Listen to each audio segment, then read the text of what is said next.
It is time for them to enter the promised land, the land promised to Abraham's descendants many centuries ago. The vast camp of Israelites is pitched on the plains of Moab, across the Jordan River from Jericho. They will enter the land under the leadership of Joshua instead of me. I've already transferred my leadership over to him, and the Israelites have agreed to follow him. I'm 120 years old, but my eyesight is still excellent, and I have as much energy as I did as a young man. However, I won't be alive much longer. In the book of Deuteronomy, Moses reminds the Israelites of their disobedience that led to their wandering in the wilderness for 40 years.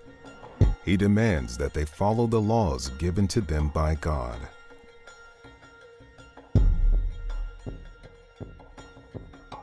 I know it is nearing time for me to die, because God will not let me enter the promised land.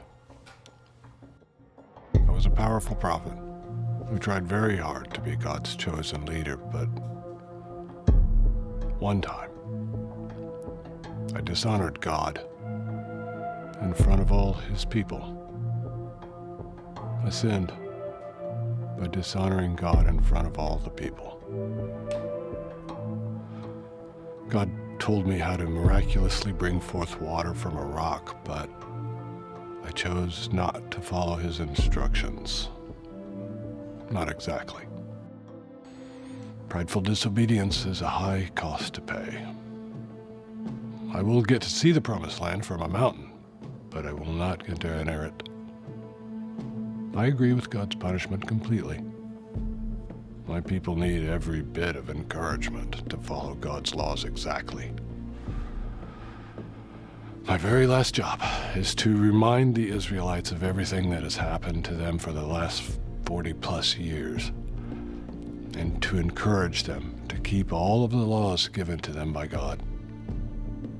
My last words to God's people, my people, are recorded in a book of the Bible you call Deuteronomy. The name Deuteronomy derives from Greek. It means second law. It is the second giving of the law to the Israelites to help prepare them to enter the promised land. In this book, I repeat much of the history of the last 40 years. It will remind you very much of the books of Exodus, Leviticus, and Numbers.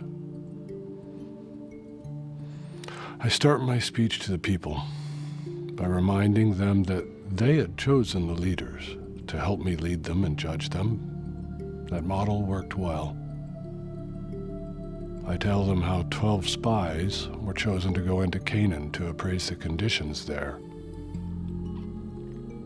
and how they refused to follow God and conquer the country. And the penalty for their rebellion was to wander for 40 years in the wilderness until all of the fighting men were dead, all except Caleb and Joshua, the only spies who wanted to obey God and conquer the land. I remind them how God was faithful to provide for them for 40 years so they lacked nothing. How after the 40 years God led them to the plains of Moab, after defeating the kings of Bashan and Heshbon.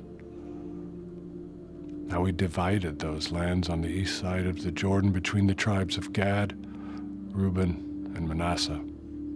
Following that history reminder, I strongly encourage the people to follow God's laws exactly. Don't add anything to them or take anything away. Don't forget them. Through the generations, follow them completely. More than anything, I command that they not worship idols. God is the only true God. Worship him only so that you and your children will live long in the land. The sin of idol worship will surely bring them death and destruction. It will cause them to lose the promised land, lose the blessing of God. God will take the promised land away from them. I know that this generation has seen the greatness of God with their own eyes, but I worry that future generations will not be convinced of God's greatness. I remind the people of the laws given by God at Sinai, starting with the Ten Commandments. I give them a command that will come to be known as the Shema. Hear, O Israel, the Lord our God, the Lord is one. I follow that commandment with one that will come to be known as the greatest commandment. Love the Lord your God with all your heart, and with all your soul, and with all your strength. These commands are supposed to be upon their hearts. They're impressed on their children by talking about them all the time and by using symbols as reminders. I remind them that God chose them, of all people, to be his treasured possession because he loves them and because he wants to keep his promise to Abraham and their forefathers. Over and over I say to them, be careful to obey God. Follow every commandment exactly, that you may have life. I tell them of the blessings that follow obedience and the consequences that follow disobedience. Over and over I say to them, love the Lord, honor the Lord, follow him with your heart and mind. Over and over I say to them, follow the Lord only. Never worship foreign gods and idols. I warn them that false prophets are so dangerous that they must be put to death.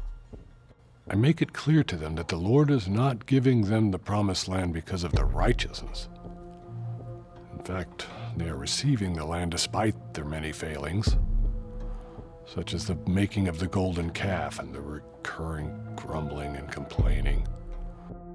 Remind them of the many laws, rituals, offerings, and feasts mandated by God, including tithes, the Jubilee, Passover, and so much more.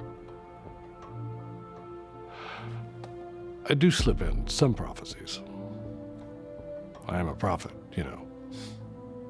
I tell them that someday they will want a king.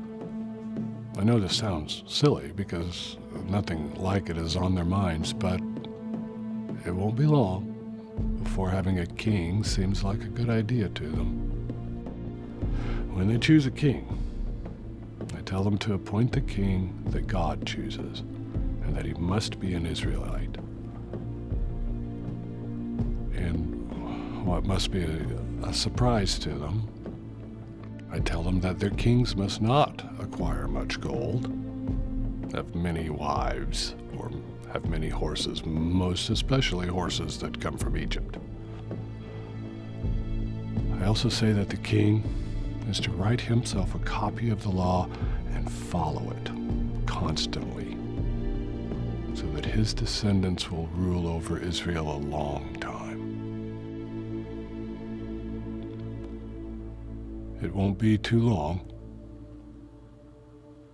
before King Solomon violates every one of those rules. And not long before the Israelites won't even be able to find a copy of the law. Consequently, it won't be too long before the Israelites lose most of their land, and the descendants of David no longer rule. I also prophesy that God will raise up a prophet like me. This is an easy one to make, because God specifically told me he would.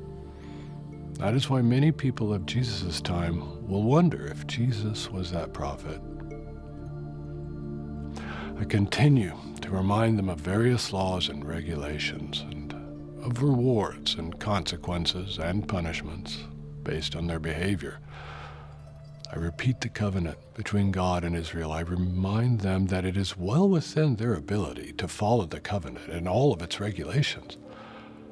I remind them once again of the rewards and blessings that will follow their obedience.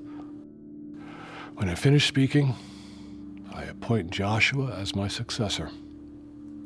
I write down all of the law and charge the leaders of Israel to follow the laws and make sure their children do too. I tell them to place a copy of the law by the Ark of the Covenant and keep it there. I want to think that my words will have a long-term effect on my people, but God dashes that hope quickly enough. He tells me that the people will soon rebel against God and start worshiping foreign gods. He has me teach the people a song that will testify against them when they wonder why they are not receiving God's blessings any longer. I give the people a very lengthy blessing one last time. I tell them that the laws are not idle words, but they are their life. Life.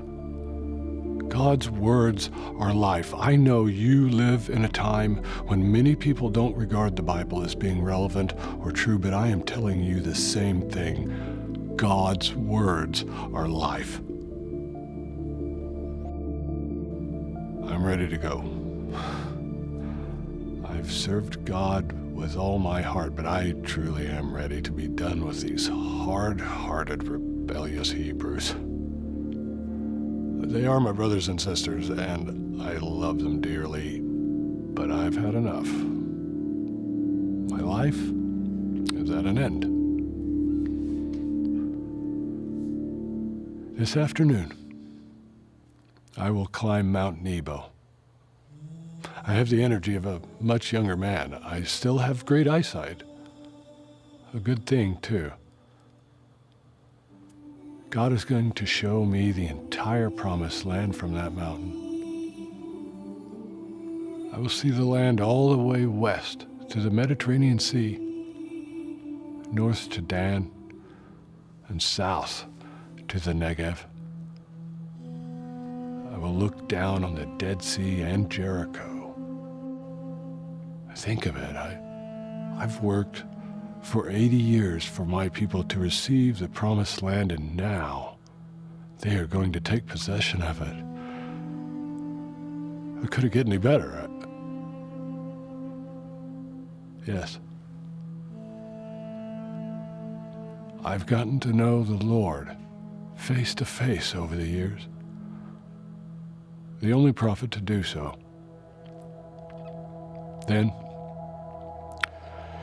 in a place nobody will ever know, God himself will bury me.